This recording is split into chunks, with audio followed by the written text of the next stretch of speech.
Olá, Leoa! Sejam bem-vindas ao Pode Liderar, Mulheres no Topo. Aqui é a Daniela Grolli, host do Pode Liderar. Para você que está no Spotify, nos assistindo e também nos ouvindo, é bem importante que você se inscreva, não. Aqui no Spotify é seguir o canal. E também é bem importante, para quem produz conteúdo, que você compartilhe esses episódios com as amigas, com as colegas, né? E para você que está no YouTube nos assistindo, é bem importante que você se inscreva no canal e também dê o likezinho aqui no vídeo para ter acesso aos próximos episódios. No dia de hoje, eu tô com a Chay Giacomelli aqui. A Chay, ela é fotógrafa. Na verdade, a carreira de base dela é fotografia, mas eu sei que ela foi muito além da fotografia. Ela é super jovenzinha, então a gente vai conversar com ela. E, Chay, querida, muito obrigada por ter aceitado o meu convite de estar aqui hoje. Eu sei que tu tá nessa muvuca aí, né, da ONG, do Vô. E obrigada por ter aceitado estar aqui hoje. Obrigada, é um prazer estar aqui.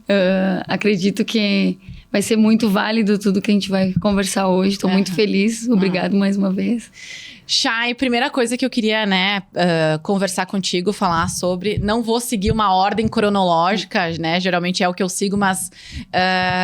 Tu fez 2 posts essa semana bem importantes. E eu queria saber como é que tá esse teu último mês, que eu sei que tu tá envolvida ali com as enchentes. Tu sempre tá muito ativa, voluntariamente, em diversas frentes. E agora com as enchentes eu sabia, né? Imaginei que não ia ser diferente. O que aconteceu? As pessoas estão duvidando né? Então, conta um pouco pra mim o que tá acontecendo.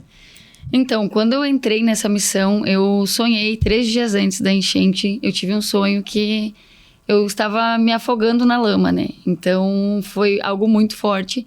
Nossa, me arrepiei. Porque quando eu mandei uma mensagem pra minha mãe e disse: mãe, eu tive um sonho horrível, eu tava afundando na lama e eu olhava pra cima e tinha um sol como se fosse um bueiro, assim, transparente, onde eu via a luz, mas eu não conseguia sair. Eu batia lá pra sair. E eu acabei morrendo nesse meu sonho. Vocês moram juntas, tu e tua mãe? Sim. Ah, tá. E aí, no dia que eu cheguei lá, no segundo dia da enchente, quando eu pisei com a minha bota lá e afundou toda a minha bota, eu lembrei do sonho, eu não tinha lembrado mais. E aí eu fui olhar na mensagem que eu tinha mandado pra ela, eu falei: mãe, eu sonhei com isso, que isso estava acontecendo. E desde lá eu não consegui mais sair de lá. Porque o que a gente viu desde o início era as pessoas com velas ainda na rua, porque não tinha luz. Pessoas com frio ainda, pessoas que nem comer tinham comido. Então, nós já estávamos preparados para atender esse tipo de situações. Quanto tempo tu tá lá, Chay? Fez um mês já, uns 28 dias. E por que tu decidiu ir para lá? Eu recebi uma mensagem de uma cliente nossa de lá, uma conhecida também de lá. Falou: Chay, socorro. Foi o que ela me mandou. Até então eu não sabia a gravidade de tudo, eu não tinha acompanhado. Eu vejo poucas coisas na internet, enfim, né? E quando ela me falou isso, eu falei: gente, na hora, né? Vamos lá. Até o início a gente pensou: vamos passar em Galópolis, ali onde a gente mora, e pedindo doações para poder levar. Quando a gente lançou a campanha, foi muito rápido. Eu não esperava que ia tomar a proporção que tomou. E quando eu cheguei no estúdio no final da tarde, já estava lotado de coisas para levar. Tá brincando? E até nesse dia a gente nem ia descer para lá para fazer ação. Quando eu vi tudo aquilo, eu disse: gente, a gente tem as coisas aqui, as pessoas precisam lá, vamos ir. Só que a gente não tinha noção do que ia encontrar lá.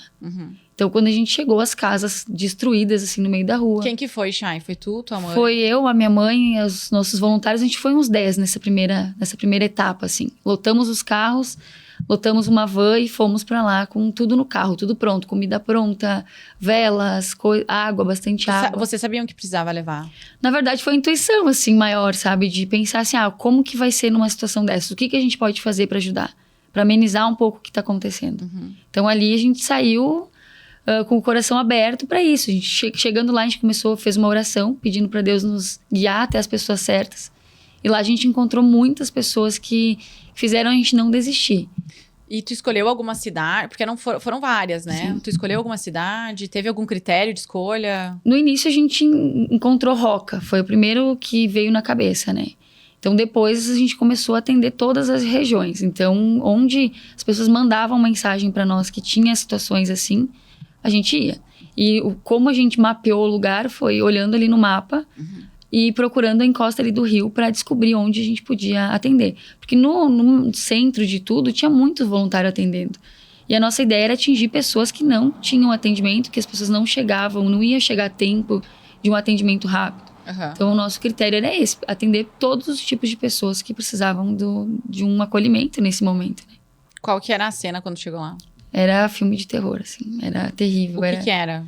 O que era filme de terror? Como era? Era as pessoas caminhando, parecia um filme zumbi, assim, sabe? Uma tristeza, pessoas chorando, era...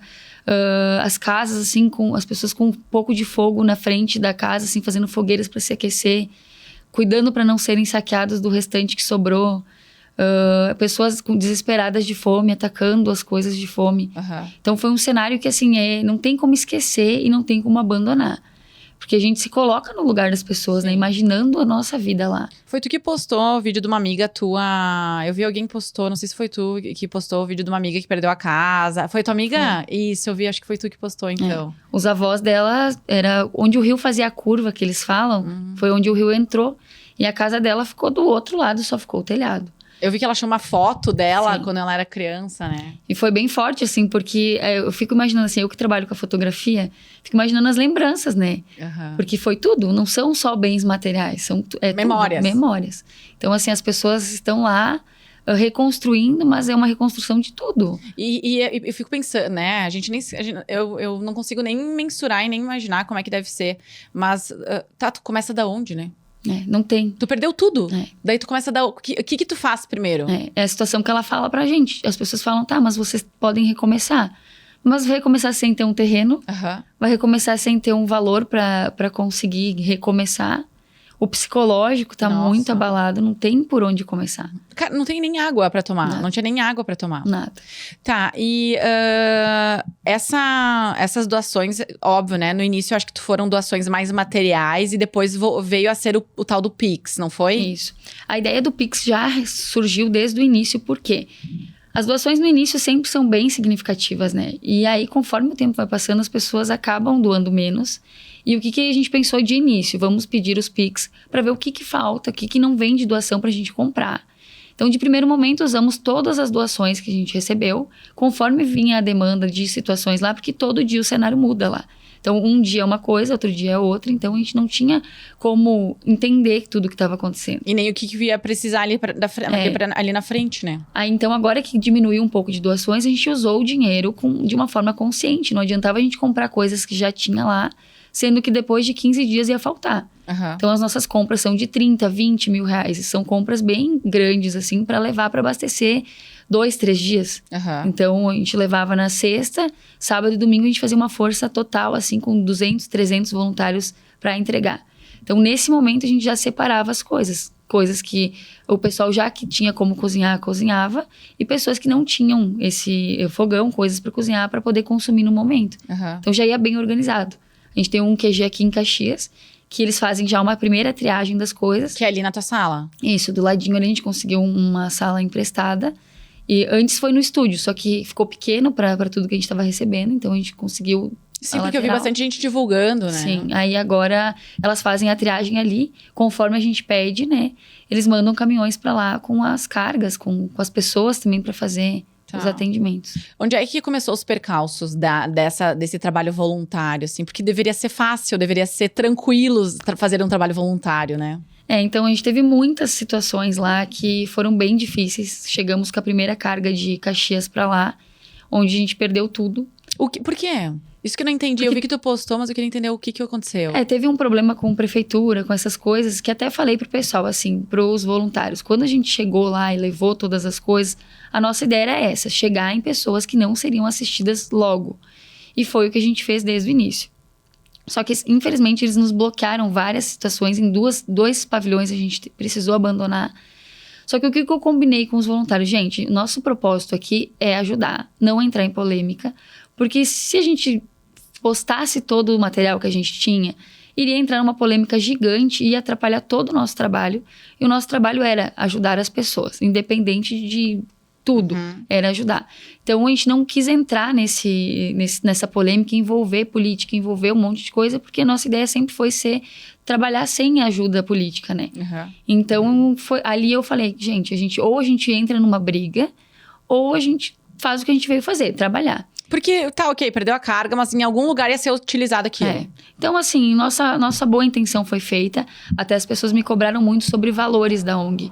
Infelizmente, parte do valor que a gente arrecadou ficou para esse pavilhão que a prefeitura ficou. O segundo pavilhão também ficou algumas coisas lá. Mas, graças a Deus, sempre que a gente saía, as coisas aconteciam e vinha o dobro de doações. Então, no início, eu fiquei bem abalada, chorei muito, assim, me desesperei. E Porque era quase o quê? 40, 50 mil, tu falou que era em... eu acho que foi uns 30 mil, mais ou menos, nessa primeira vez que nós compramos. Ô, Chay, daí vocês chegavam lá num pavilhão. Quem é que destinava o pavilhão pra vocês? Então, esse primeiro momento foi um conhecido aqui de Caxias que ele falou, olha, o meu tio tem um prédio lá perto que ele consegue auxiliar vocês, né? Então, a gente foi, ele fez de boa intenção também. Só que ele não sabia que era da prefeitura também o pavilhão. Ah, entendi. Nisso, a gente achava que era particular, né? Então, de início, quando chegamos lá no dia seguinte, descarregamos o caminhão de madrugada. E no dia seguinte chegamos para começar o nosso trabalho. A nossa ideia é de colocar nos carros e sair entregar. Então, teve uma pessoa que nos barrou e disse assim, não, aqui vocês não trouxeram nada e não é nada para vocês. Guria. Então, foi chamado até a polícia para nós e para nós sair de lá, sendo que a gente estava super tranquilos, assim. Só eu estava chorando porque toda a movimentação que nós fizemos tinha ido... Sim. Aí eu pensei, gente, a gente fez todo o movimento para poder entregar, chegar nas pessoas de casa em casa, e agora? Mas o teu trabalho tu fez, né, Chay? Que era ok, né? Sim. Tudo bem, não vai sair da tua mão pra ir pra pessoa que precisa, mas pelo menos vai ser utilizado em algum lugar aquilo que foi doado. E eu acredito ali que realmente a pessoa quis nos atrapalhar, mas nos ajudou, porque botou pessoas maravilhosas na nossa vida que nos direcionaram para muitas coisas. A gente conseguiu fazer muito mais do que ficar ali nesse lugar que a gente estaria. Mas as coisas acontecem e sempre nos fazem atender esse lugar. Independente de ter nos me mandado embora várias vezes, a gente tá atendendo ali hoje, nossa base voltou a ser ali. Isso que eu ia te perguntar. Então, a primeira vez tu perdeu a carga, a segunda, tu teve mais uma vez que tu perdeu a carga. Sim, mais uma. E aí, nessa segunda, eu falei, gente, vamos achar um outro local mais afastado. Então, a gente foi mais afastado, uns 10 quilômetros de onde tava ali, mais crítico, né? E por que tu perdeu a segunda vez? Mesma situação, assim, sabe? Começou a envolver políticas e algumas coisas. E eu falei, gente, então vamos embora de novo. A gente já foi uma vez, vamos mais uma. Mas não vamos parar.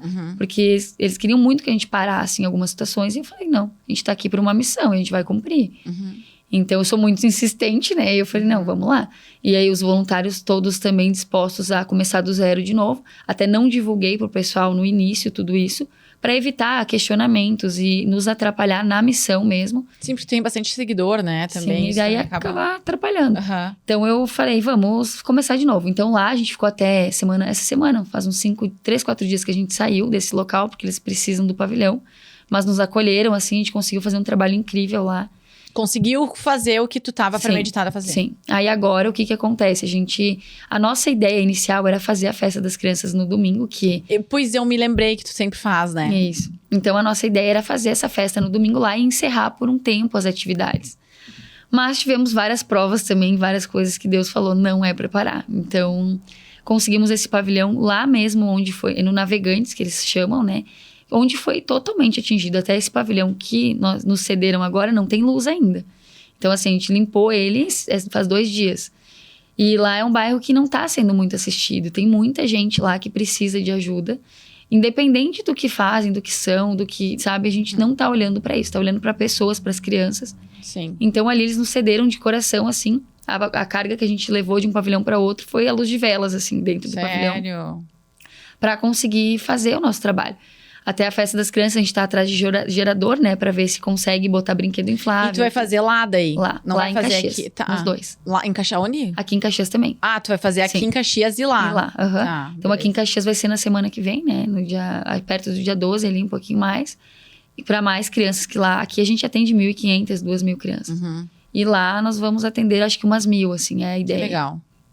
Ô, Chay, e essa história ali né, que agora veio mais quente essa última semana. Porque pra mim o Pix, ele é muito fácil. Do que eu ter que levar papel higiênico lá até achar. Então, pra mim, eu fiz doações de Pix. Eu não levei nada a nenhum lugar. Então, o Pix pra mim era muito mais fácil, assim. Quando é que começaram as contestações e por que começou? Eu acho que as pessoas acreditam que a gente usa pro lado errado ou não acompanham o dia inteiro, assim, o que a gente posta, sabe? Porque o que eu fiz? No início... Disse que... Desculpa te interromper, mas ligaram pro teu contador, foi isso? Ligaram. Ai, cara. Sabe que quando eu te ouvi falando isso, sabe o que eu pensei? Eu disse assim, meu amor, se você não quer... doa! Se tu tá com medo do que ela tá fazendo com o dinheiro, não Não doa. É. Entendeu? Foi a primeira coisa que quando tu falou assim, que tu tava indignada, eu disse, cara, doa, fecha os olhos, entendeu? Esse assunto ele já tinha me comentado, umas 2 semanas atrás, ele já tinha me comentado que tinham solicitado. O que eu pensei? Ou eu vou ficar sentada ali prestando contas para as pessoas o tempo todo, porque hoje a gente compra coisas o dia inteiro. Tu precisa comprar material para o pessoal se proteger de voluntário, tem que comprar. Precisa comprar um azeite que faltou para fazer a marmita, preciso comprar. Então, ou eu faço essa prestação de contas quando tudo acalmar, ou eu já paro tudo lá, não movimento nada e fico prestando contas. Sim, só fica fazendo isso, né? E até porque no início muitas pessoas confiaram na nossa palavra e nos venderam sem a gente fazer o pagamento na hora. Então tem coisas que eu preciso sentar e acertar com as pessoas ainda. Então eu não tenho como falar, tem 20 mil em caixa, se esses 20 mil vai se tornar 10 mil. Uhum. Então não tinha como eu fazer isso de apresentar para as pessoas uma coisa que nem a gente sabia.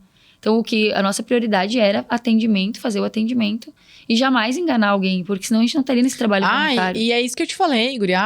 Tá com dúvida, não doa, entendeu? Não doa, sabe? E o Pix para nós é bem importante porque quando a gente compra as cargas, a gente compra pallets fechados já. Então a gente consegue um desconto bem bom. Uhum.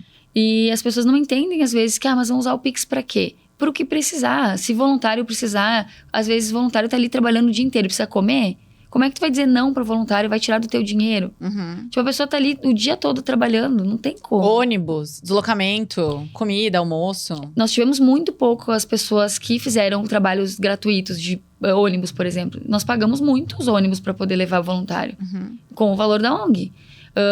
Pessoas que, as caminhões de carga, alguns foram pagos, porque não tinha como, ninguém faz sempre na parceria, enfim, né? É que as pessoas não sabem como uma ONG funciona, né? E a própria arrecadação de uma ONG é para sustentar a estrutura dela, né?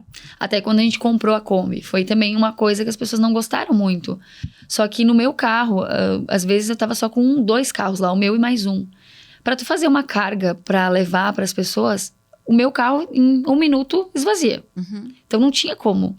As marmitas no meu carro não cabia 100 marmitas, a gente entregava 1.000, 2.000, 3.000, não tinha como. E, Chay, eu também acho que esse também é eu acho que tu cresceu muito, né? Que idade tu tem hoje? 30. Tu tem 30. Quanto tempo tu tá nas redes sociais? Ai, faz muito tempo, Muito. desde os 17. E tu expõe muito, Sim. muito, né? E isso é ótimo, eu acho que tu tem mais admiradores do que haters, né? Mas faz parte do processo ser cancelada, ser criticada, ser pontuada. Como é que é isso pra ti? Olha, uma vez eu me importava mais, eu ficava muito sentida, assim, porque as pessoas pegam muito pesado, às vezes. Muito? Muito. Em situações, assim, que tu fica pensando, assim, o porquê, sabe? A pessoa, às vezes, nem conhece a gente pessoalmente, tá falando algo, ou criticando por algo que realmente não existe. Então, Mas só em relação a ti ou em relação à tua família? A família, aos amigos, a tudo, sabe? Ao trabalho. Então, eu cheguei num ponto que eu falei assim, ou eu vou ficar prestando atenção nisso, ou eu cuido da minha saúde mental, cuido da minha vida, dou satisfação pra minha família e pras pessoas que gostam de mim. E pra Deus. O resto, quem quiser nos acompanhar vai ser super bem-vindo. Quem falar besteira, eu vou fingir que eu não ouvi mais. Porque às vezes eu bati de frente e queria provar para as pessoas que eu não era o que elas estavam falando. Então eu cheguei num ponto que eu disse assim, gente, eu tô ficando doente, as pessoas estão me adoecendo e eu não preciso disso. Eu tenho outros focos na vida, minha vida é tão corrida que eu não tenho que ficar prestando atenção nisso mais.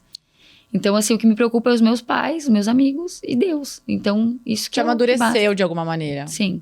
É bom porque a gente aprende muito em quem confiar, em quem não confiar, no que tu acredita pra tua vida, no que tu quer pra tua vida. E as pessoas também, acho que de alguma maneira acabam se aproveitando por ser muitas vezes uma figura pública ali, tá sempre se expondo, surfam essa onda junto contigo, né? Às vezes eu posto, eu já tenho ciência, assim, consciência, né, que tu vai postar alguma coisa, as pessoas vão ter direito de falar o que elas pensam. Às vezes eu respondo com educação, tento ser educada. Às vezes a gente não é de ferro e acaba respondendo de uma forma que não seria legal a pessoa ouvir. Mas, infelizmente, isso acontece sempre, né? Então, várias situações da minha vida eu tive muitas críticas, mas também tem muita gente boa que, assim, as palavras... Vale a pena, né? Vale a pena. E uma coisa que eu acho que é importante, assim, que eu observo, por mais exposta, ou por mais que tu... por mais que tu te exponha, Isso não dá direito das pessoas falarem o que elas querem falar, entendeu? Por mais que tu exponha uma foto de biquíni, uma foto de, sei lá, que soe alguma coisa, não dá o direito da pessoa ir lá te desqualificar, entendeu? E eu sempre falo, eu apoio muito as mulheres. Por qualquer profissão que tu tiver, tu é mulher. Independente do que... E as pessoas falavam assim, tu não tem vergonha de postar tuas fotos de biquíni, de lingerie? Eu trabalho com isso. Eu trabalho eu lembro com mulheres. que uma época tu postava bem mais, agora Sim. acho que tu não tá mais postando tanto. Que não dá nem tempo mais, mas... Eu falei, quando tudo isso passar, minha vida vai continuar. E assim, eu sou a Chayane que as pessoas sempre conhecem. Quando eu preciso chorar, eu choro. Quando eu preciso brigar, eu brigo.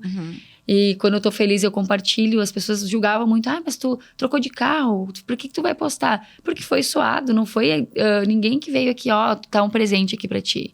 Foi trabalhado muito tempo. Foi sonhado muito tempo. Tu não é herdeira, né? Não, foi com o teu suor, né? Muitas pessoas, teu avô não sei o que te ajudou. Claro, ele me ajudou muito. Mas me ajudou a começar a trabalhar, me deu a vara para pescar, então a gente foi pescar.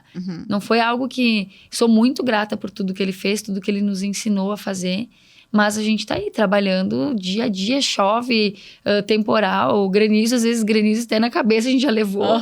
Aí quando as pessoas desmerecem o nosso trabalho, eu fico, não vamos desmerecer, agora não vamos mais.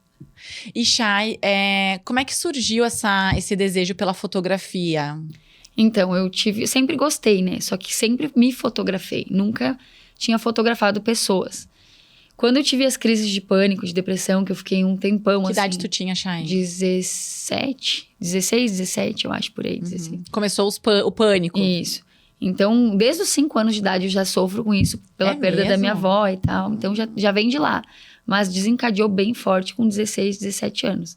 Que eu fiquei uns 20 dias na cama, assim, eu não conseguia mais. Levantar. Aí eu falei, mãe, eu olhei pra ela e disse assim, não dá mais. Eu vou me entregar, não consigo. E daí ela e o meu avô vieram no quarto, assim, meu avô era uma pessoa que não comia sopa, nada, assim. Ele falou, não, vamos jantar, porque eu tava 15 dias quase sem comer. Não conseguia comer, o que eu comia eu passava mal. E aí ele falou, não, o nono vai fazer polenta. Vai fazer, ele fez uma sopinha, a mãe fez uma sopinha. Ah, querido. E aí ele disse assim, eu vou comer contigo. Aí ele me serviu assim, me carregou no colo. E desde lá ele falou assim, o que tu gosta de fazer? Eu falei, vô, o que eu gosto de fazer é a fotografia, a única coisa.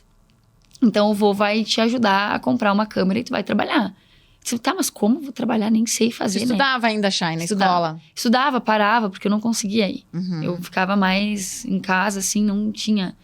Aí ele me incentivou, meu pai foi no Paraguai na época buscar, meu pai é uma pessoa muito medrosa.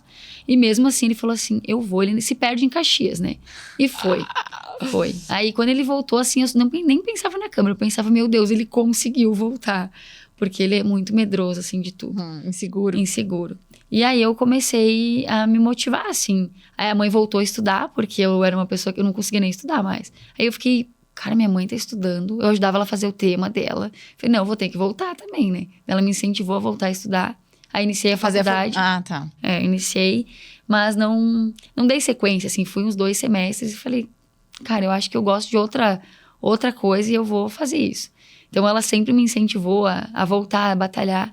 Aí decidimos abrir um estúdio em Galópolis. Que lá, foi que eu lembro, foi o quê? 2009, 2010? Foi, né? Eu sou ruim com as datas, mas eu acho que foi por aí. Sim, foi por 2010, 2011. Me lembro da época da minha vida, as fotos que tiraram lá olha, né, pra te ver. Mas eu lembro, foi 2010. E aí eu cheguei assim na mesa, a gente reformou o estúdio. Eu cheguei e olhei pra mãe, tá, e agora? O que a gente faz? E graças a Deus, sempre nós atendemos, sempre. Não teve assim, teve poucos dias que a gente não trabalhou. Então... Como é que tu começou a conseguir clientes, assim? A gente fotografava os amigos primeiro, pra divulgar. Tá. Aí, mas foi assim... Sem cobrar, assim? Sem cobrar. Tipo, 5 amigos e começou a vir cliente. Pessoas que não tinham condições, a gente sempre atendeu, sem custo nenhum. Sempre, até hoje, às vezes a pessoa chega e fala, Chay, não tenho como pagar, tenho um sonho de fazer contigo, eu atendo, a gente atende, não tem, sabe? Ficamos pouco tempo em Galópolis, que daí o meu avô começou a ficar mais doentinho. E ele falou, Chay, vamos botar o estúdio aqui no porão da casa do vô, né? Pensei... Vocês sempre moraram ali junto? Sim, a gente morava do ladinho dele. Ah. E aí, quando ele começou a ficar mais doente, ele falava, gente, venham morar comigo e tal. Querido. E daí, quando ele falou, vamos fazer o estúdio aqui, eu pensei, vô, quem que vai achar nós aqui no porão? Ai, toda vez que eu passo lá na frente, eu sempre olho lá As torinhas. As toras.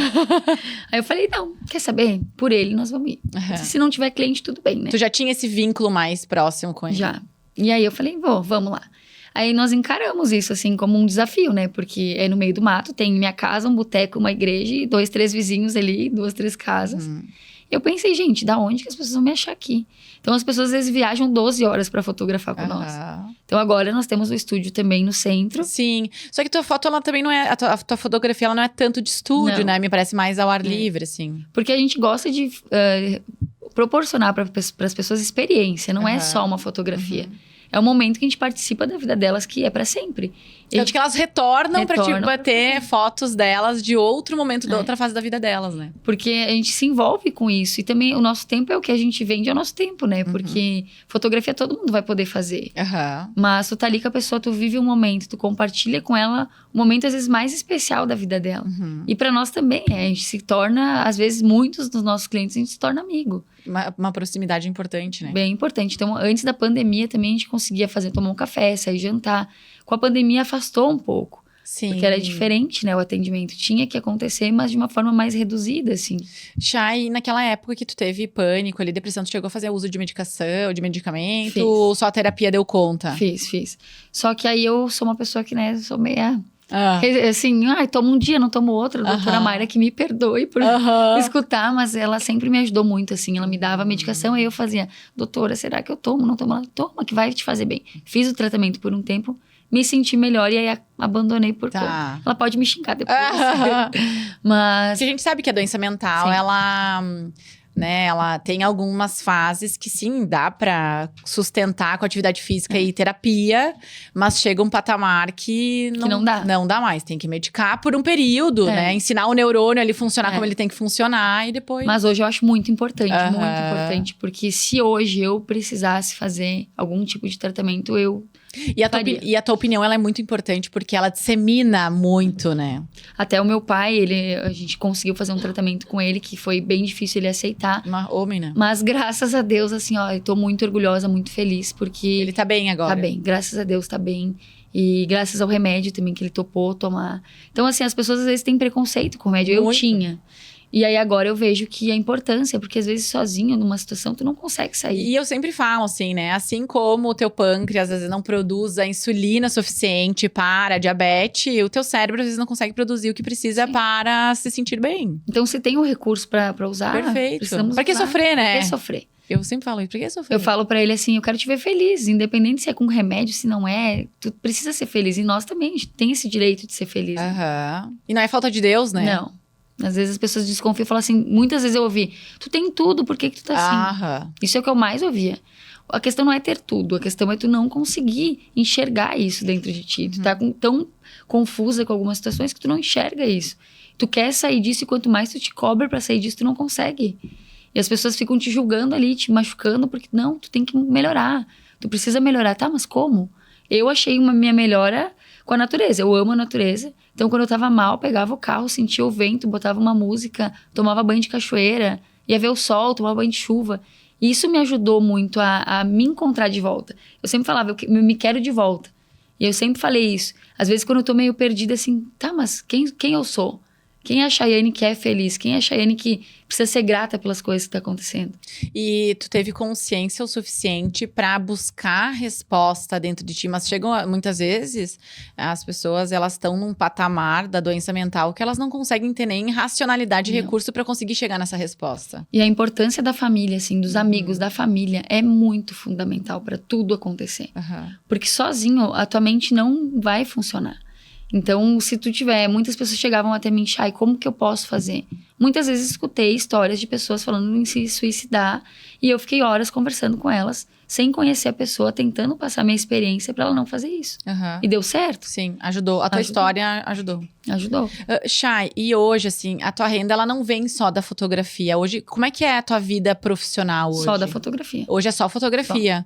Só. Mas tu não tem uma empresa de pijamas, umas marcas, assim? Sim, eu tinha uma empresa de... uma loja, assim, que a gente vendia todo tipo de coisa. Mas aí foi um tempo, eu não consegui dar conta de tudo, porque a fotografia me toma muito tempo também, né? E aí eu acabei dando uma pausa, mas nós vamos retomar agora. A nossa ideia é retomar no início do ano, já começar a fazer tudo de novo. Porque realmente a fotografia é bom, só que, por exemplo, esse mês eu fiquei 30 dias sem trabalhar. Eu vi. Então, assim, a gente não trabalha, não entra. Não né? entra. Então, aí eu falei, até meu pai tava preocupado, ele disse, tá, e agora? Porque meu pai, eu e a mãe trabalhamos juntas, e eu pedi pra ele parar de trabalhar quando ele tinha uns 50, não, um pouco menos, uns 45. O que ele fazia, Chay? Ele era pintor. Ah, querido. Só que aí ele pintava em cima de casas muito arriscadas, assim, e ele não usava muito equipamento, né? Uhum. Então, como a fotografia mantinha a nossa casa, mantém até hoje nossa casa, eu falei, pai, acho que chegou o momento agora a gente trocar os papéis e tu ficar em casa. Eu e a mãe vamos aí à luta. Então, ele nos ajuda cuidando da casa, né? Ele faz todo... Inverteu os papéis.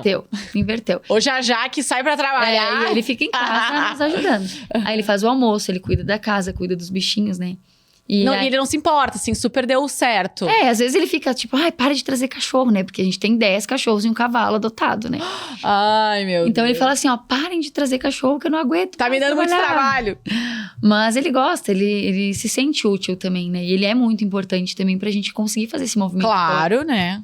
Então é bem, bem importante, assim. Tudo é família, né? Uhum. Então a gente é muito próximo todos, né? E hoje, assim, tu tira fotos...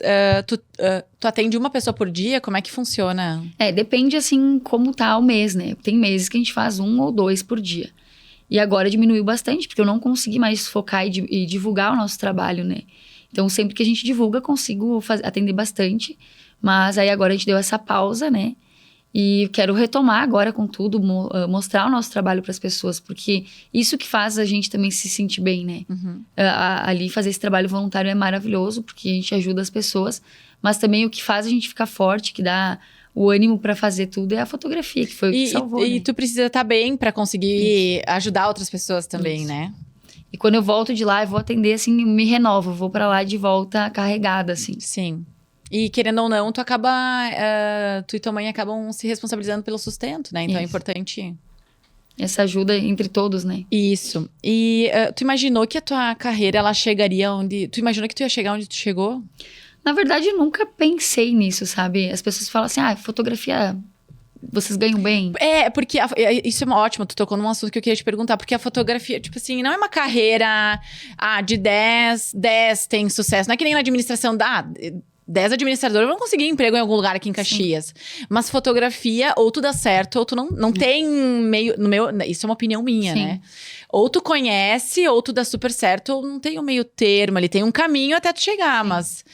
Como é que foi isso? Eu penso assim que antes de qualquer coisa a pessoa precisa amar o que ela faz, né? Independente do que for, precisa amar o que tu faz. E se tu pensar antes em um financeiro, tu não vai conseguir. Isso aí. Porque tem situações assim que a gente já passou que se dependesse só de pensar no valor, eu não faria, sabe? Então assim, a gente aprende muito, faz muito e a recompensa vem. Eu sou uma pessoa que eu não controlo nada, né, na minha vida, assim, financeiramente. Então assim, eu sempre fiz por amor. Muitas vezes eu fiz por amor. Dinheiro é resultado. É consequência do trabalho ali, resultado do teu trabalho. Então, até hoje eu fico, às vezes, pensando assim, é bom, a gente consegue, porque todo mundo precisa para se sustentar. Mas a prioridade é fazer as pessoas gostar do nosso trabalho, nós nos sentir bem por estar fazendo bem para as pessoas. E a consequência vem, sabe? Então, graças a Deus, sempre foi... A gente conseguiu se manter com o valor da fotografia. Uhum. E as pessoas sempre julgaram muito. vocês... sei lá, por que vocês não fazem outra coisa? Será que vai dar certo? Não sei se vai dar certo. A gente sempre fez dar certo, sabe? E outra coisa que eu sempre falo, assim, né, Chay, que o Simon Sinek fala, né, que o propósito, que dinheiro é resultado, né? Dinheiro não é propósito, dinheiro é resultado.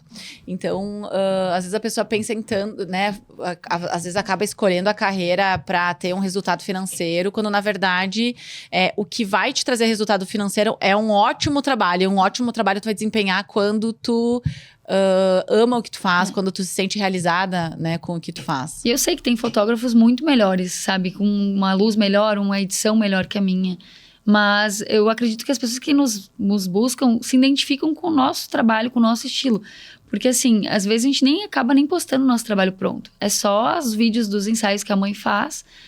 Acabo não tendo tempo de postar o resultado. Então as pessoas confiam no nosso trabalho sem ver. Uhum.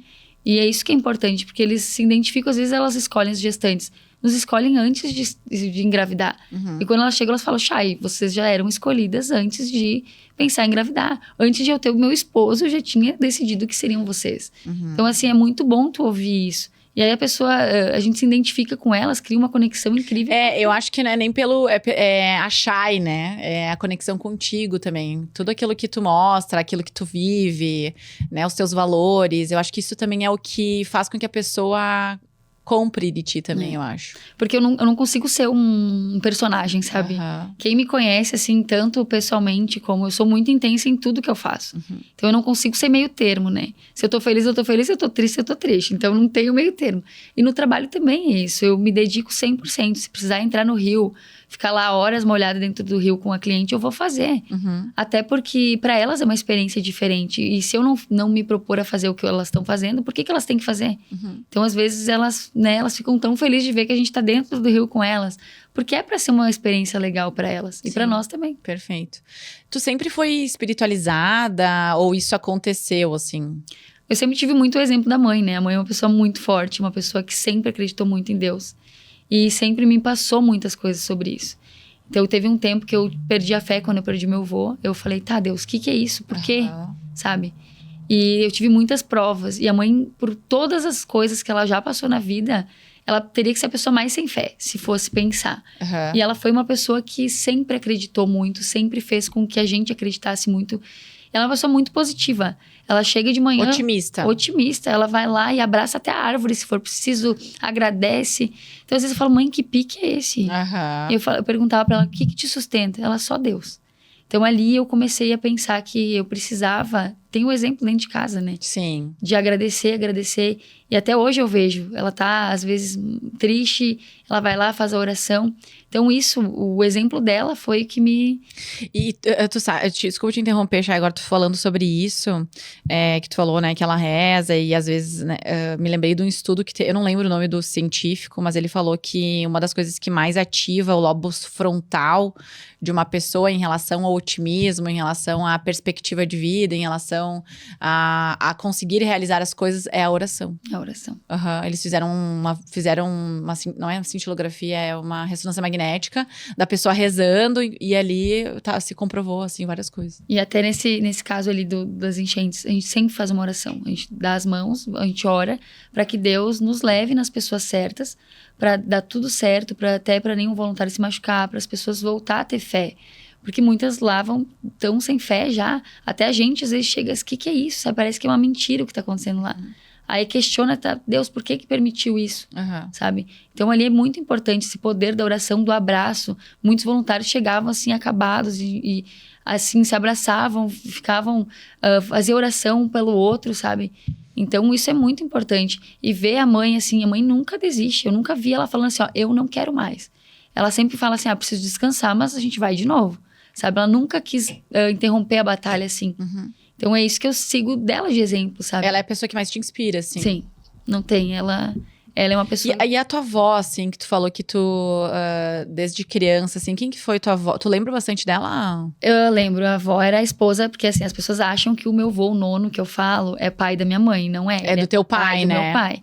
Então, a minha avó, eu cresci com elas... Ela faleceu com 5 anos, eu tinha 5 anos. Mas algumas coisas da vida, eu vivi muito com ela de tirar uva, fazer pão no forno. Então, coisas assim do interior, eu vivi muito com eles. E aí, quando eles ligaram pra casa falando que a avó tinha falecido, eu atendi o telefone e falaram pra uma criança de 5 anos. Meu Deus. Que a minha avó tinha falecido. Então, meu avô desmaiou, meu pai ficou mal. E eu pensava, gente, eu que dei a notícia, acho que a culpa é minha. Com 5 anos, eu que idade que ela faleceu do quê, Chay? Ela teve um aneurisma. Fulminante, assim. Ela tinha 50 e poucos anos, bem nova. Nossa, super nova. Bem nova. Então, desde ali, nosso histórico, assim, familiar de depressão, pânico, começou, sabe? E aí, a minha outra avó, o meu avô, por parte da mãe, eu não cheguei a conhecer, né? Ele já era falecido. E a minha avó, eu vivi muitas coisas com ela, que é nesse bairro que nós atendemos as crianças aqui em Caxias, no Vila Ipê. Então, minha mãe cresceu lá, eu cresci lá, recebendo os presentes do Papai Noel quando chegava. Então, eu tenho boas lembranças lá. E a avó era uma pessoa incrível também. Ela era mais brabona, assim, mais na dela, mas um coração gigante. Ela e teu avô ficou sozinho, assim, depois que ela faleceu? Sim, daí a gente foi morar com ele, depois de um tempo. Antes vocês moravam em Caxias? Não, morava lá do lado, na casa do lado. Mas sempre foi lá, Isso, assim. Meu pai e a mãe sempre... A mãe casou muito nova com meu pai, foi morar lá E a gente fez toda a vida lá. E tu não quis ser irmão, nada assim? Não conseguiu? Queria, né? Mas a mãe, né? Não conseguiu persuadir Não, ali? ainda não, né? Não veio. Vou ter que eu adotar uns 3, 4 agora. Não, tu já tem 10 cachorros. 10 cachorros, cavalo. Não precisa mais ir, agora tu tem 10 cachorros, né? Agora tem tudo lá. E quem é Deus? Acho que é tudo, sabe? As coisas, assim. Eu vejo Deus em tudo. No pôr do sol, na natureza, nas pessoas, no carinho. Pra mim é isso, sabe? Porque às vezes as pessoas acham que é uma figura de alguma coisa. E pra mim não tem religião. Eu não acredito numa religião, assim. Eu vou em tudo que me faz bem, tudo que eu acredito que meu coração fica leve. Então, eu acredito que Deus pra mim é tudo. A gente tá aqui hoje falando não é por acaso. Nunca é por acaso, nada. Então, esses últimos tempos que a gente viveu, eu tive muito mais certeza de que Deus sempre tá presente em tudo. Então, pra mim é isso. E essa história da ONG, essa ideia da ONG tem a ver com Deus? Não tem? De onde é que saiu essa ideia da ONG? Então, eu achava que era 8 anos, eu sou muito perdida, mas hoje me falaram que é 10 já que a gente atende as pessoas. Então, surgiu porque lá no Vilipê, onde a minha avó, minha mãe, minha família ainda mora, nós sempre recebemos doações das pessoas. Quando a gente estava lá na minha avó no Natal, eles vinham com o Papai Noel jogando bala e era a alegria da vida, né? Então, quando a gente decidiu fazer isso, a gente pensou, cara, a gente pode ajudar também, né? Então, a gente começou com o porta-mala do carro que a gente tinha e colocava ali as coisas e levava, eu e a mãe, de porta em porta, como a gente faz até hoje, né? Levava para as crianças. Foi crescendo e tomando uma proporção bem grande. Num dia que a gente olhou, assim, nós estávamos entregando de caminhão, assim, os presentes. Eu falei, mãe... Que é isso? Que é isso? E aí, entregamos e tal, e começou a tomar uma proporção bem grande, as pessoas nos ajudando. E nessa ação, a nossa ação maior foi essa agora da enchente, né? A gente foi com mais de, acho que foi 90 caminhões já foram, né? 90 caminhões pra lá de coisas. Então eu falei, Jesus, o que é isso? Mas, graças a Deus, assim, era nós duas, foi para 100 voluntários. Nós tinha 100 voluntários que eram ativos, assim, em todas as ações. A gente faz Natal, Dia das Crianças, tudo isso. E aí, quando eu vi, a gente tava com 1000 voluntários nessa ação. Eu falei, gente, eu não sei nem por onde começar a deslocar essas pessoas para os lugares. Não sei administrar isso. No meio do caos, a gente teve que administrar praticamente uma empresa. Então, foi bem difícil, assim, mas a gente deu conta, sabe? E aí, lá, a gente atende todas as crianças, 1.500, 2.000 crianças em cada ação. Então, às vezes, tem dificuldades de não ter espaço de fazer, a gente faz na rua. Sempre dá um jeito de fazer. Porque eles não podem ficar sem, sabe? Eles já esperam o nosso atendimento lá. Imagina, né, guria? E eu lembro que tu tem na Páscoa, Dia das Crianças, Natal. São quantas datas por ano, assim? Depende, assim. Ali na pandemia a gente deu uma baixa, porque foi bem difícil. Eu ficava pensando, a gente vai botar eles em risco. Então a gente fez de cesta básica na pandemia. Top, ótimo. A gente levava nas casas cesta básica. E foi uma ação bem forte também. Só que realmente as doações nem sempre são maravilhosas, né? As pessoas não doam tanto. E então, para cada ação, assim, de Natal que a gente fazia, precisava de 15, 20 mil reais. Então, às vezes, chegava a 10. Aí eu chegava nos meus clientes e falava, gente, precisamos de doações. Eles iam lá e inteiravam o valor. Só que nem sempre é assim. Então, é bem difícil tu manter algo que... É trabalhoso, né, Chay? E aí tu vai pedir, às vezes, doação para uma empresa, tem que ter um ofício, tem que ser tudo muito organizado, né? Tem que ser muito burocrático, né? E muitas pessoas, assim, a gente vê que tem interesse de ajudar, mas não... As pessoas acabam não vendo que aqui na nossa cidade precisa de ajuda também. Tipo, às vezes tu passa num sinal, tu vê a pessoa pedindo e tu não dá muita bola. Tu passa, tá corrida, tu não passa. Mas é uma história. A pessoa também tem uma história, também tem um sofrimento. Independente de ela ser dependente química, de alguma coisa, ela é uma pessoa. Ela viveu tristezas, ela viveu... Ela tem uma história, né? Tem uma história. Então, a gente não sabe o porquê que ela tá ali. E a nossa missão é ajudar, independente de quem for. E hoje... a tua ideia ela é continuar com a ONG, assim, a médio e longo prazo. E sempre foi Nono Giacomelli, né? Isso. O nome da ONG. Até a escrita do Nono é a letra dele. Querido. Ele que escreveu. Antes de tudo, a gente sempre... Eu tenho as tatuagens com assinaturas dele, tudo. Mas Chay, ele viveu bastante, né? Que idade ele tinha? Imagina, tá louco, super. 90 anos. Aproveitou. E ele faleceu do quê? Ele tava já velhinho, daí começou o pulmão, aí começou a várias situações. E foi na véspera do Natal.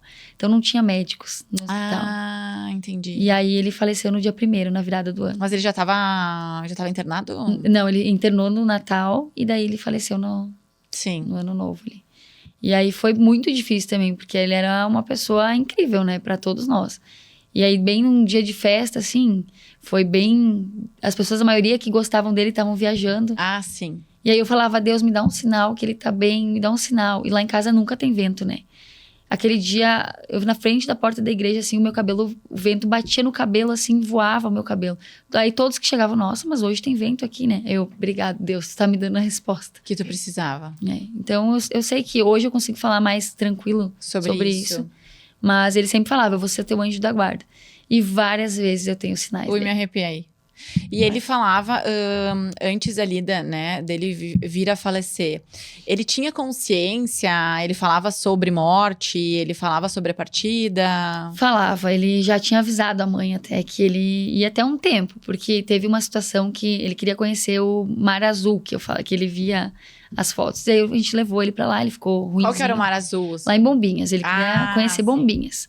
E aí levamos ele pra lá e ele ficou ruinzinho, a gente precisou voltar, ficamos na UTI com ele um tempo. E quando nós chegamos aqui em Caxias, que conseguimos lá liberar ele pra vir pra Caxias, ele tava muito mal. Uma das vezes, ele foi 13 vezes pra UTI. Então, uma das vezes que ele tava pior, a mãe e a moça que nos ajudava a cuidar dele, porque a gente não deixava amarrar ele porque ele ficava agitado. Então, uma ficava fazendo carinho nas pernas, outra nos braços, pra ele poder ficar calmo. E naquela noite ele tava muito agitado, muito agitado. E as pessoas falavam, Chayane, vai na igreja e pede pra Deus pra liberar ele, pra ele partir em paz. Eu falei, gente, eu não consigo. Aí fui em uma igreja, não consegui. Fui em outra, consegui conversar com Deus. Deus, só mais uma vez deixa ele ficar comigo. E ninguém sabia que eu tinha ido. Ele passou mal a noite inteira. Na manhã que eu cheguei lá, ele olhou assim, com o olhão azul que ele tinha, assim. E olhou bem no meu olho, pegou nas minhas mãos e falou assim, essa noite Deus conversou comigo, tá? Ele falou? E ele deixou eu ficar mais uma vez contigo. Eu não acredito. Falou. Aí eu falei, nunca mais eu vou perder minha fé. Nunca mais. E ele ficou mais 3 anos. Sério, guria? E ele viveu intensamente tudo. Assim, vamos comer um X, 9, 10 da noite ele ia. Vamos pra praia, ele ia. Tudo ele fazia. Não tinha o que ele falasse não. Ele não falava não. Pescava, amava pescar. Eu não gosto muito de pescar, né? Porque eu tenho dó dos bichinhos. Mas eu levava ele pescar, a gente levava a pescar, fazer acampamento.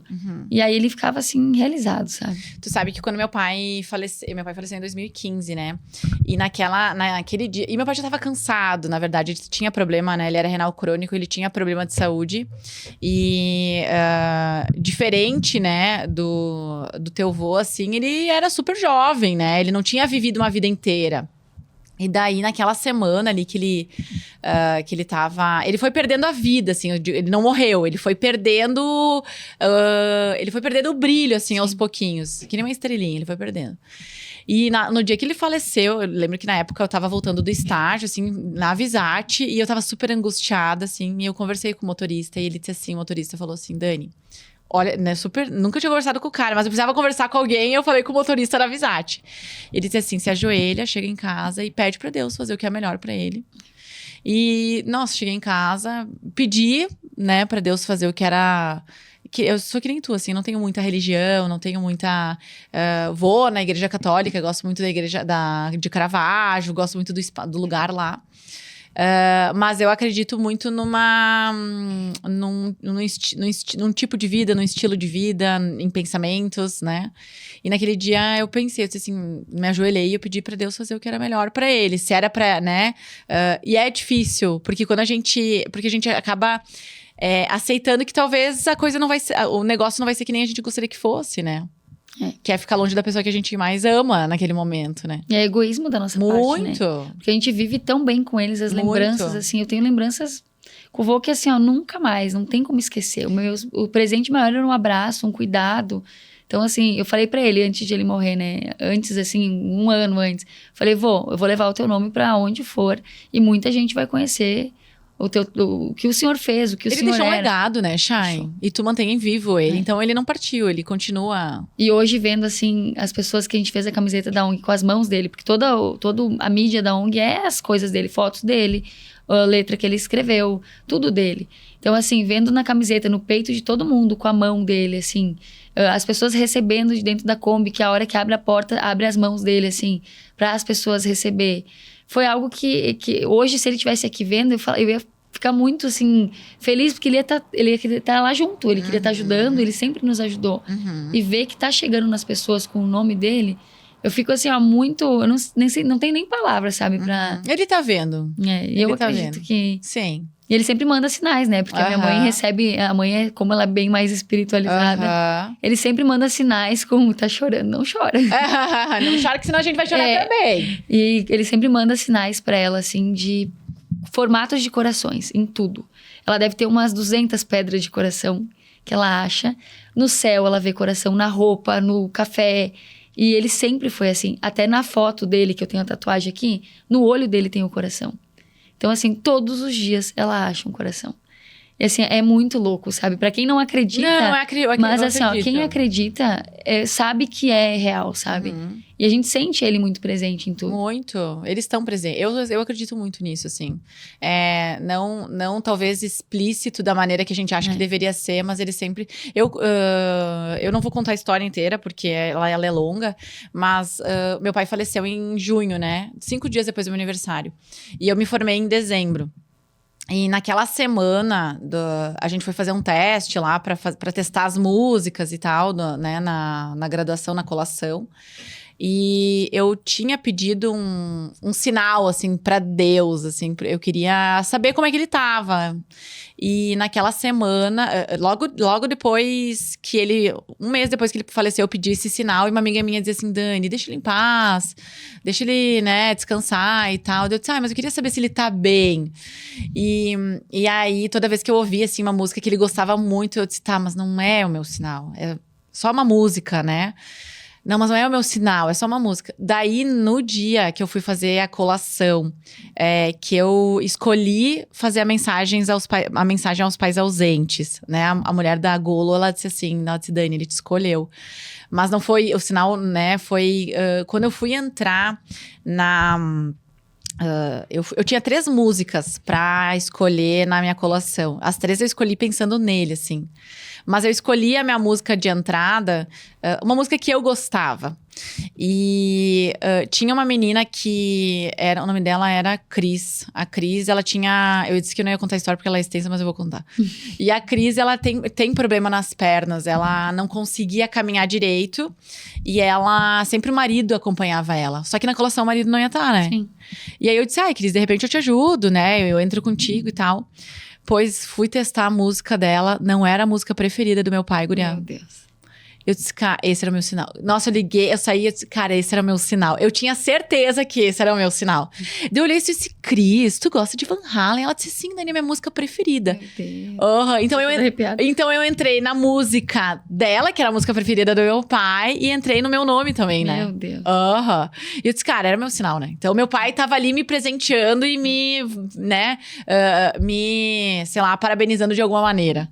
E eu disse, era meu sinal, assim. Foi o ápice, assim, que eu tive certeza. Assim. E se a gente observar todos os dias, tem sinal. Sempre tem. Às vezes a gente tá desatento, mas se tu parar pra pensar... Ou às vezes tu tá mal, assim, daí tu escuta... Ontem me aconteceu isso, essa semana eu não tava meio legal, assim, daí eu, ouvi aquela música, disse, meu pai era uma pessoa positiva, otimista. Meu pai não tinha ruim, assim, meu pai nunca tomou um antidepressivo na vida, sabe? Sempre tava bem. E meu pai sempre teve... Meu pai era renal crônico, assim, tipo, ficou na máquina, fazendo hemodiálise. Ele tinha que viajar. Eu tava contando uma paciente minha. Meu pai tinha que ir pra... meu pai, ele podia se encostar, mas ele nunca se encostou. Ele trabalhou, ele tinha que fazer viagem pela Scania pra fora, a Scania organizava pra ele fazer hemodiálise na Europa, sabe? E ele ia. E eu disse, cara, pensa que tu, né, uma pessoa sem hemodiálise, uma pessoa renal crônica, sem hemodiálise por 3, 4 dias, morre, né? Sim. Nossa, meu pai ia, assim, tipo, deu certo, não deu, ele super confiava, sabe? E eu disse, meu Deus, meu pai era corajoso. Mas nada é por acaso, né? Eles não fazem nada por acaso. Nada. Até essa questão toda que a gente passou lá de troca de pavilhões, eu levei assim como... Uma seguidora me mandou assim, Chay, vocês já pararam pra pensar que a ONG de vocês não é pra estar em um lugar só? É pra estar em todos os lugares. E realmente, se fosse pensar por esse lado, de tipo, vamos ficar só aqui. Então, eu vejo como um sinal do vô também, de Deus. Cada vez que a gente bota o banner dele olhando para todas as coisas, assim, eu chego, não tem como não me emocionar. De não lembrar de tudo e do tanto de gente que tá atingindo. Então, é sempre sinais. A gente tem que só observar. Levar as coisas de uma forma boa, né? Tirar um proveito de uma coisa boa. E Chay, assim, né? Pra gente ir concluindo, assim. Qual que é o teu maior desafio enquanto mulher? Eu acho que me segurar, assim, por algumas coisas, porque eu sou intensa nível todo, assim. Então, eu acho nível hard. Nível hard, assim, não tem, sabe? Eu me entrego por inteira sempre. E isso, às vezes, eu tô tentando aprender a ser um pouco menos, porque sempre foi na minha vida, sempre foi assim. E às vezes eu acabo machucando as pessoas com isso. Com a intensidade. E aí acabo afastando, assustando as pessoas de perto de mim.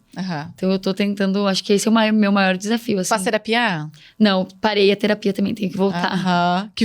Com uma psicóloga, que já tô me explicando, não, mas eu tenho que voltar, Dani. Tenho tá que tudo voltar, certo. tá. E hoje eu percebo, me corrija se eu estiver errada, assim. Tu tem uma legião de meninas e, né, jovens adultas que te seguem, né? O teu público, ele é mais novinho, É mesmo? Eu tinha a impressão, não sei por que às vezes eu vejo tu... Eu não sei se é porque a pessoa tem 15 anos e ela vai lá e tira foto contigo e super posta. Às vezes eu tinha essa impressão que eram, às vezes, meninas mais jovens, assim. Não, são mais mulheres. Mais mulheres. Isso. E o que tu diria, né, pra nós fechar, assim, com chave de ouro, assim? O que tu diria pra mulheres... que dica tu daria pra mulheres que almejam um sucesso profissional? Eu acho que elas precisam acreditar nelas, independente de qualquer coisa. Tudo que elas falarem sobre as pessoas falarem delas, eu acho que elas precisam entender que é elas por elas. Independente do que as pessoas vão falar, independente do que vão julgar, independente de tudo. A gente precisa se amar. Até esse é uma coisa que eu faço, o Permita-se, que é um ensaio que eu fotografo elas. Muitas vêm tristes por várias situações e eu mostro para elas que todas têm uma beleza, todas têm uma carreira, assim, que pode ser de sucesso se elas se dedicarem. Não ter medo do que as pessoas vão falar, não ter medo de encarar a vida. Então, eu acho que todas são merecedoras também de ter uma vida boa, ter uma vida feliz, de encontrar alguém na vida que faça ela feliz também, complete, né? Se complementem.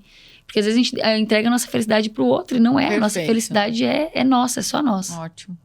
E é uma coisa que tu traz, assim, bastante, Chay, que é agora, né, a mulher, existe uma cobrança muito grande da mulher, com a mulher, de vários lados. Do corpo, da carreira, do ser mãe, de engravidar. Agora, né, minha irmã tá grávida e eu fui no chá de bebê dela. Eu juro pra ti, assim, ó, umas 5 pessoas me perguntaram, tá, e tu? Eu entendo, e assim, eu não vejo isso como cobrança, porque eu entendo que as pessoas estão curiosas também, sabe? Então eu percebo uma série de cobranças da sociedade sobre a mulher, e eu acho que através do ensaio fotográfico, tu consegue, pelo menos uma parte desses anseios, tu consegue enaltecer, né? E resgatar, às vezes, o que elas não se enxergam. Porque assim, as pessoas julgam muito, cobram muito, e às vezes elas não são o que as pessoas estão falando, e a maioria não é. Então, eu sempre mostro para elas que todas têm beleza, independente do corpo, independente da personalidade, todas têm a sua beleza. Bem sempre. Legal.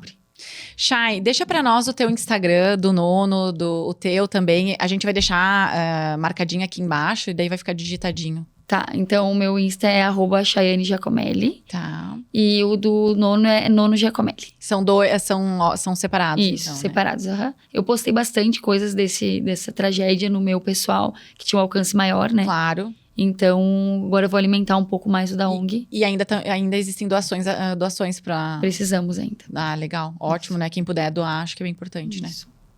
Chay, querida, muito obrigada por Muito obrigada. Viu? Passou rapidinho, né? Consegui. Nós vamos ficar 3 horas aqui conversando, né? 2 intensas, né? Vamos longe, né? É longe. Obrigada, então, por ter aceitado, né? Abrir teu coração, abrir tua história aqui pra nós. Obrigada. Tá? E as meninas que nos acompanharam, muito obrigada pela audiência, por ter acompanhado esse episódio. Pra você que tá nos assistindo no Spotify ou ouvindo aqui no Spotify, é bem importante que você nos siga aqui no canal, nos siga aqui na plataforma e também compartilhe esse episódio, enfim, compartilhe o Spotify aqui, nosso canal no Spotify com outras mulheres, com outras pessoas. E você que tá no YouTube nos assistindo, é bem importante que você dê o likezinho aqui e se inscreva no canal para ter acesso aos próximos episódios. Muito obrigada por ter acompanhado no dia de hoje e eu te espero no próximo. Beijo e até mais.